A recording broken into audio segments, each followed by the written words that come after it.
Welcome back to channel the IIM Guy, my dear friends. दोस्तों, अभी cat के लिए कुछ 3 से कम महीना बचा है, ठीक है, 3 महीना के आसपास बचा है। ये टाइम ऐसा है, अगर मैं उस टाइम पे जाऊँ जब मैंने पहली बार कैट दिया था, 2012 में मैंने पहली बार कैट दिया था और मेरा बहुत ही कम परसेंटाइल आया था कैट में। तो 2013 में मेरा कैट में बहुत कम परसेंटाइल आया था, 80s में परसेंटाइल आया था, बहुत कम आया था। और मैं बहुत हताश हो गया था माय डियर फ्रेंड्स।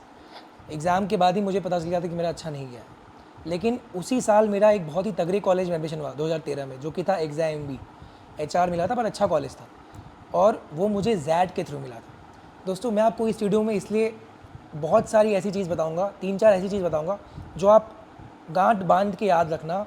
आप कोई भी MBA एग्ज़ाम दो, अभी आपका एग्ज़ाम का प्रोसेस शुरू होने वाला है, इसलिए ये सारी बातें अगर आप याद रखोगे ना तो आप हौसला नहीं खोगे। You will always be confident, you will always have the right strength and confidence to get into a B school. मैं आपको बताऊंगा कैसे बी स्कूल में घुसना है, आप अगर ये वीडियो ध्यान से देखो।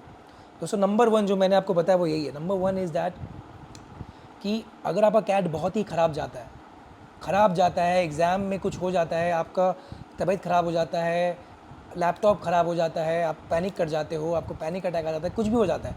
मेरा पहला कैट एग्ज़ाम ख़राब क्यों हुआ था मैं आपको बताता हूँ, और आप वो गलती मत करना। माय डियर फ्रेंड्स, मेरा पहला कैट एग्ज़ाम था तो मैं सेंट जेवियर्स कलकत्ता में पढ़ता था और वहाँ छुट्टी था, मतलब अक्टूबर के टाइम में कैट का एग्ज़ाम था मेरे टाइम पे, तब दुर्गा पूजा का छुट्टी था। तो हम किशनगंज, मैं अपने होम टाउन आया हुआ था, तो मैंने अपना कैट का सेंटर सिलीगुड़ी में रख दिया था, जो कि किशनगंज से पास है। मुझे लगा घर में रहूँगा, अच्छा माहौल होगा, एग्ज़ाम अच्छा जाएगा। पर एग्ज़ाम मेरा दोपहर का था, मैंने दोपहर का एग्ज़ाम भरा था और मैं सेंटर में दोपहर में जाने के लिए मैंने सोचा कि मैं मम्मी और मेरे भाई के साथ सुबह कार में जाऊँगा। तो जो मैं कार में गया, मैं थक गया और एग्ज़ाम में मैं बहुत थका हुआ था, तो मेरा एग्ज़ाम बहुत ही ख़राब गया। और ये गलती आपको नहीं करनी है। आपका अगर ट्रैवल करना है ना, अगर आप छोटे जगह से हो, आप ट्रैवल कर रहे हो, मान लो दिल्ली ट्रैवल कर रहे हो, अगर आपका 2 घंटे से ज़्यादा का ट्रैवल है तो आप 1 दिन पहले ट्रैवल करो, होटल में रुक जाओ, अच्छे होटल में रुको जहाँ आपको नींद अच्छा है। अपना मेंटल थकावट मत लाओ। अगर आप थकावट लाओगे, आपका एग्ज़ाम का आपका 5-10 परसेंटाइल में फ़र्क पड़ सकता है।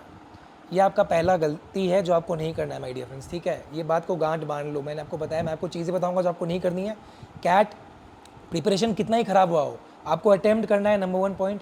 नंबर 2 पॉइंट, आप ट्रैवल ज़्यादा मत करना कैट के लिए। अगर ट्रैवल है, अगर आपका सेंटर दूर होता है, आपका 2 घंटा से ज़्यादा का ट्रैवल है अगर, तो आप 1 दिन पहले ट्रैवल करो, रात बिताओ होटल में, रात बिताओ और नेक्स्ट डे कैट देने जाओ। मेरा जो लास्ट में कैट क्रैक हुआ, तो मैं आपको उसका स्टोरी बताता हूँ। तब मैं दिल्ली में नियर बाई में जॉब कर रहा था, लेकिन मैंने अपना एग्ज़ाम का सेंटर जयपुर रखा था, क्योंकि मुझे लगा था मेरा कैट निकलेगा ही नहीं। तो मुझे लगा मुझे IISB में फोकस करना है या कुछ और करना है, या मैं MBA नहीं करूँगा। मेरा ग्रुप ऑन में नियर बाई में अच्छा जॉब चल रहा है, I don't need an MBA, I will see what to do next. और मैं सोचा जयपुर घूम के आता हूँ इस बार, यार इस बार मैं दिल्ली से एग्ज़ाम नहीं दूंगा। तो मैं जयपुर गया, लेकिन मैंने ये गलती नहीं की, मैंने रात जयपुर में बिताया।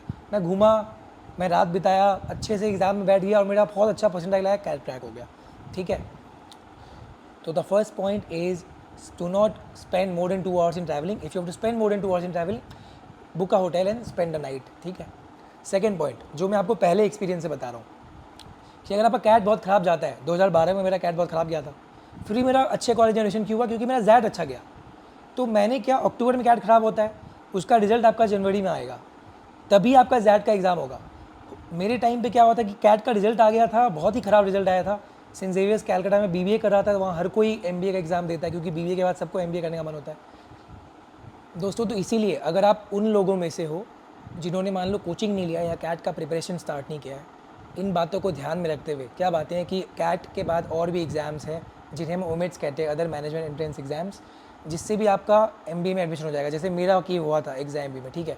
तो अभी भी कुछ नहीं बदला है, मतलब बिगड़ा है। अभी जनवरी में जैड का एग्ज़ाम होगा, तो कैट में 3 महीना है, जनवरी में तो अभी 5 महीना है, सितंबर अक्टूबर नवंबर दिसंबर 4 महीना है। और अगर और एग्ज़ाम्स ले, CMAT तक ले, तो अभी 5-6 महीना बचा है। तो उनका प्रिपरेशन अगर आपको करना है तो बहुत ही इकोनॉमिकल, जो कि सबसे इकोनॉमिकल कोचिंग है, इसलिए मैं आपको बोल रहा हूँ इस वीडियो में। PW का एक नया बैच आया है, जो कि फास्ट ट्रैक बैच वो कैट है, 3 महीना में कैट का प्रिपरेशन कराएगा। और MBA ओमेट्स के लिए भी है ये टॉपअप बैच, ठीक है। तो 19 से इसका जो है कि बैच स्टार्ट हो चुका है, पर आप अभी भी ज्वाइन कर सकते हो, क्योंकि जैसे मैंने बताया कि even if you join now and if you prepare wisely, क्योंकि क्वांट भी ईजी है तो कैट भी क्रैक हो सकता है। और आपको लगता है कैट क्रैक नहीं होगा तो बाकी एग्जाम्स क्रैक हो जाएंगे, तो भैया डिस्क्रिप्शन में लिंक है, मेरा कोड यूज़ कर सकते हो आप AJ200, इससे आपको और डिस्काउंट मिल जाएगा, आप ज्वाइन कर सकते हो माय डियर फ्रेंड। और मेरा बहुत मतलब लोगों को था कि यार ख़त्म, अब तो क्या करेगा ये लड़का, जॉब लेगा कि पापा के दुकान में जाएगा। लेकिन मैंने जैट का एग्ज़ाम दिया, लेकिन मैं जैट में भी उतना कॉन्फिडेंट नहीं था जितना होना चाहिए था, क्योंकि मुझे लगा यार शायद मैं नहीं कर पाऊँगा MBA। तो आपको ये ध्यान रखना है कि आपको एक ही एग्ज़ाम क्रैक करना है, आपको एक ही बी स्कूल में सीट चाहिए, ठीक है। और आपके एग्ज़ाम्स मार्च तक होते रहेंगे। आपका सीमैट भी क्रैक हुआ तो आपको अच्छा कॉलेज मिल सकता है, आपका जैट भी क्रैक हुआ तो आपको अच्छा कॉलेज मिल सकता है, आपका टिस जो कि जनवरी में होता है वो भी क्रैक हुआ तो अच्छा कॉलेज मिल सकता है, माइका जो फरवरी में होगा तो भी अच्छा कॉलेज मिल सकता है। अगला पॉइंट मैं आपको बताऊँ क्या क्या एग्जाम्स देने हैं, पर आपको सिर्फ एक एग्ज़ाम क्रैक करना है। कैट खराब या खराब जाने दो, किसी को मत बताओ यार, किसी को बताओ ही मत। आजकल जो लिंक्डइन में लोग अपडेट करते हैं कन्वर्ट का, तो जून में जाके एग्ज़ाम कन्वर्ट होता है, तो आपका एग्ज़ाम्स मार्च तक चलेगा। कैट कुछ नहीं है, कैट पहला एग्ज़ाम है, वो ड्रेस रिहर्सल है। अगर आपका ख़राब गया तो अच्छा गया तो बहुत बढ़िया, ख़राब गया तो अभी और एग्ज़ाम्स बाकी है। थर्ड पॉइंट यही कि आपको एक एग्ज़ाम क्रैक करना है तो आपको सारे एग्ज़ाम्स देने हैं। और मैं आपको बताता हूँ कौन कौन से एग्ज़ाम किसके लिए सूटेबल है। देखो, कैट का एक खास बात बताता हूँ। कैट पहले 90s में ना, कैट में क्वेश्चन ज़्यादा आते थे क्वांट के, तो स्पीड टेस्ट था, ठीक है, अर्ली 2000 में। फिर लेट 2000 में 7, 8, 9, 10, 11 में कैट का क्वेश्चंस, नंबर ऑफ क्वेश्चंस कम हो गया, पर क्वांट बहुत टफ था। मैंने भी जब 2012 में एग्जाम दिया था कैट का ना, तो मेरा इसलिए क्रैक नहीं हुआ था, क्वांट बहुत टफ था। मतलब आप 10 क्वेश्चन भी सॉल्व कर लो 30 में से, आपका क्वांट में अच्छा परसेंटेज ला जाएगा, अगर आपका नेगेटिव मार्किंग है तो क्वांट का लेवल टफ था, लेकिन मतलब स्पीड टेस्टिंग था, इंजीनियर ज़्यादा जाने लग गए थे। फिर IIM से सोचा कि नहीं, हम इंजीनियर्स को नहीं लेंगे ज़्यादा कैट में, हमें मतलब सिर्फ मैथ्स ज़्यादा अच्छा नहीं चाहिए, एक MBA ग्रेजुएट को, मैनेजर को मैथ्स थोड़ा बहुत आना चाहिए, LR DI इंग्लिश ये सब ज़्यादा अच्छा होना चाहिए। तो अब क्या हो रहा है, कैट का क्वांट का लेवल कम कर दिया गया है, अब वो थोड़ा बहुत स्पीड टेस्ट है, थोड़ा बहुत स्ट्रैटेजी का एग्ज़ाम है। तो अगर आपका बुक्स में अरुण शर्मा, निशित सिन्हा में अगर ज़्यादातर क्वांट के क्वेश्चन सॉल्व नहीं हो रहे, कोई बात नहीं, मेरी बात मानो, कैट में क्वांट का लेवल डिक्रीज़ हो गया। मेरा 2015 में कैट इसलिए क्रैक हुआ क्योंकि कैट का क्वांट बहुत ईजी था। मैं निकल के आया, मैं बोला यार तो मज़ा आ गया यार, मैंने तो प्रैक्टिस भी नहीं किया, मैं तो घूमने जयपुर आया था, मेरा कैट क्रैक हो गया। क्यों? क्योंकि भैया क्वांट का लेवल ईजी था और हर साल ईजियर हो रहा है। जो मेरे नॉन इंजीनियर फ्रेंड्स थे कॉमर्स वाले, कैट से डरते थे, उनका IIM कैलकाटा बैंगलोर हो रहा था, वो खुद बोलते थे क्वांट भाई ईजी आ रहा है, क्या करें, अब एडमिशन हो रहा है। तो अगर आपका क्वांट टफ है और तभी आप डर रहे हो, क्योंकि इंग्लिश में जिसका वीक है वो डरेगा नहीं, वो लास्ट के 2 महीने में भी सोचेगा कि कुछ ना कुछ कर सकता हूँ। क्वांट वाला डरेगा कि भैया ज्योमेट्री नहीं हो रहा है, अलजेब्रा नहीं हो रहा है। तो मैं आपका डर हटा रहा हूँ, मैं आपको सच कह रहा हूँ कि कैट का लेवल ऑफ क्वांट ईजी हो गया है। और अगर कैट का लेवल ऑफ क्वांट आपको अभी भी टफ लगता है, तो भी मैं आपको एग्जाम्स बता रहा हूँ, ये सब एग्जाम लिख देना, आपका इसमें क्वांट ईजी है। एनमैट का क्वांट बहुत ईजी है। अगर आपका क्वांट में प्रॉब्लम हो रहा है तो एनमैट का एग्जाम लिख देना, स्नैप लिख देना। एनमैट में तो NMMS Bombay, Hyderabad, XIM HR ये सब है। स्नैप में आपको SIBM Bangalore, SIBM Pune, SCM HRD, SIIB colleges मिल जाएगा, ठीक है। इसके अलावा अगर आपको HR करना है, टिस लिख देना। अगर आपको मार्केटिंग करना है, माइका लिख देना। इनमें तो क्वांट चाहिए ही नहीं, क्वांट आपका एकदम जीरो हो तो भी क्रैक हो जाएगा, ठीक है, मतलब एकदम जीरो हो तो भी क्रैक हो जाएगा, ठीक है। ये सब लिख देना। सीमैट लिख देना, अगर आप थोड़ा एवरेज कॉलेज भी चलेगा, आपका Goa institute of management KJ Somaiya ये सब वहाँ से हो जाएगा, इसमें भी क्वांट बहुत ईजी है। और last but not least GMAT लिख देना। GMAT का क्वांट कैट से ईजी है, और GMAT से तगड़े कॉलेज होते हैं, बिटसॉम बहुत तगड़ा कॉलेज है, वो होता है, ठीक है, बहुत तगड़े कॉलेजेस होते हैं। मेरा वीडियो है do not take the CAT, उसमें मैं बोल रहा हूँ कैट दो पर GMAT भी दो, वो वीडियो देख लेना, आपको काम आएगा, ठीक है। तो डरो मत। अभी कोई ये सोच रहा है ना मैं कैट नहीं कर पाऊंगा, मैं नहीं दूंगा कैट, भाई मत डरो, मेरी बात मानो, प्लीज़ एग्ज़ाम में बैठ जाना। अगर आप मेरे को ट्रस्ट करते हो, प्लीज़ एग्ज़ाम में बैठ जाना, क्योंकि क्वांट बहुत ईजी आ रहा है, हर मॉक से ईजी आएगा। मॉक में क्वांट टफ आता है, क्योंकि कोचिंग वालों ने धीरे धीरे उतना लेवल डिक्रीज़ नहीं किया है, कैट वाला जल्दी डिक्रीज़ कर रहा है लेवल, ठीक है।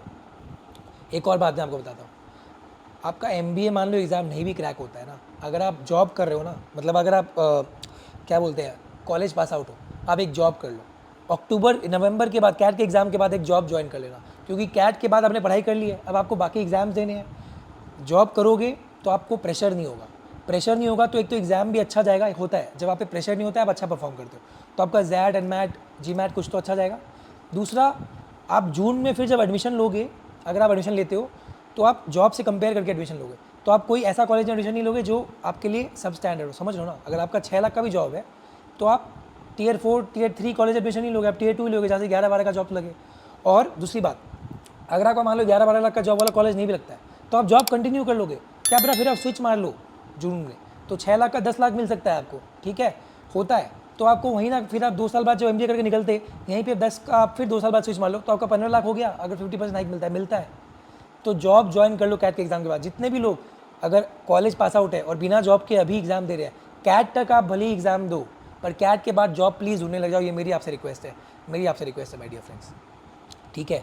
और क्या मैं आपको बताऊं, और आपका यही है कि अक्टूबर नवंबर के बाद इंटरव्यू मेन प्रॉब्लम होता है, तो इंटरव्यू में फोकस करना। इंटरव्यू में फोकस करने के लिए अपना प्रोफाइल अच्छा बनाना, यही कि अपने आप को या तो जॉब कर लेना या इंटर्नशिप कर लेना। जॉब नहीं मिले तो कि भैया जॉब नहीं मिल रहा है, मेरा कॉलेज अच्छा नहीं है, तो इंटर्नशिप कर लो, कुछ ना कुछ कर लो, कुछ ना कुछ कर लो, मतलब चल जाओ करियर लॉन्चर।